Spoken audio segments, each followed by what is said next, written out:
வணக்கம் மக்களை, சற்றுமுன் கிடைத்த தகவல் ஒன்றை பார்க்க போகிறோம். பொன்முடி வழக்கில் புதிய தீர்ப்பு, பெரும் பரபரப்பு, ஸ்டாலின் அதிர்ச்சி. இந்த ஒரு தகவலை பற்றி தான் நாம் பார்க்க போகிறோம். தகவலை பார்ப்பதற்கு முன்னதாக நீங்கள் நம்மளுடைய சேனலுக்கு புதிய பார்வையாளர்களாக இருந்தீர்கள் என்றால் மறக்காமல் நம்மளுடைய சேனலை சப்ஸ்கிரைப் செய்து வைத்துக் கொள்ளுங்கள் மக்களே. தற்சமயம் வரைக்கும் இருக்கக்கூடிய பெரும் ஒரு பதவியில் அங்கம் வகித்து கொண்டிருக்கிறாராம் நம்மளுடைய முக்கியமாக சொல்லக்கூடிய பார்த்திங்கன்னா பொன்முடி. ஓகேங்களா, அவர் என்னதான் அமைச்சர் பதவியில் இருந்தாலும் கொஞ்சம் பிடுங்கினாங்க, அப்புறம் திருப்பி அந்த பதவி கொடுத்துட்டாங்க. ஏன்னா வழக்கில் சிக்கினார், பெரிய வழக்கில் சிக்கினாரு.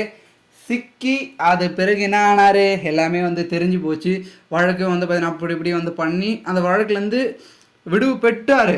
ஆனாலும் கூட அந்த ஒரு வழக்கை பார்த்திங்கன்னா விடுவு பெற்றிருந்தாலும் கூட மீண்டும் பார்த்திங்கன்னா அந்த ஒரு வழக்கில் தீவிரமான விசாரணை நடைபெறும் அப்படின்னு சொல்லியிருக்காங்க. காரணம் என்னவென்றால் அவர் பார்த்திங்கன்னா எல்லாத்தையும் போலியான ஆதாரங்களை கொடுத்துருக்கிறாரு. அப்படி இப்படின்னு ஒரு சில முறைகேடுகள் நடந்திருக்கு அப்படின்னு அந்த விசாரணை மீண்டும் கெடுக்கதாக சொல்லியிருக்காங்க.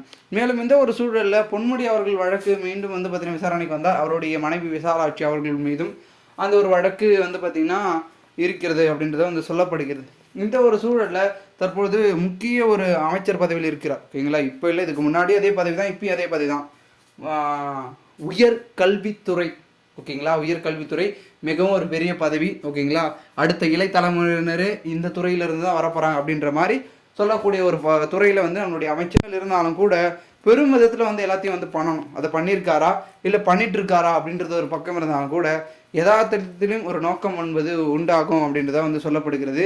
இது மட்டும் இல்லாமல் அனைத்தும் பார்த்தீங்கன்னா பெரும் நீங்கக்கூடிய ஒரு விஷயமாக பார்த்தாலும் கூட பெரும்பான்மையாக பார்த்தீங்கன்னா நம்மளுடைய பொன்முடி அவர்களுக்கு விடுவிப்பு என்பது கிடைக்குமா அப்படின்ற ஒரு அதிர்ச்சியில் தான் ஸ்டாலின் அவர்கள் இருப்பதாகவும் கூறப்படுகிறது. ஏன்னா முக்கிய அமைச்சர், முன்னாள் அமைச்சர், மூத்த நிர்வாகி. ஸோ இவரெல்லாம் கட்சியிலேருந்து போயிட்டாங்கன்னா பின்னணிவு தானே, அதை நம்ம போகாமல் பார்த்துக்கணும் அப்படின்ற மாதிரி தான் அவர் இருக்கார். பொறுத்திருந்து பார்க்கலாம் என்ன நடக்கிறது என்பதை. மேலும் இது போன்ற நீங்கள் அரசியல் சாதனை தெரிந்து கொள்ள சேனலை சப்ஸ்கிரைப்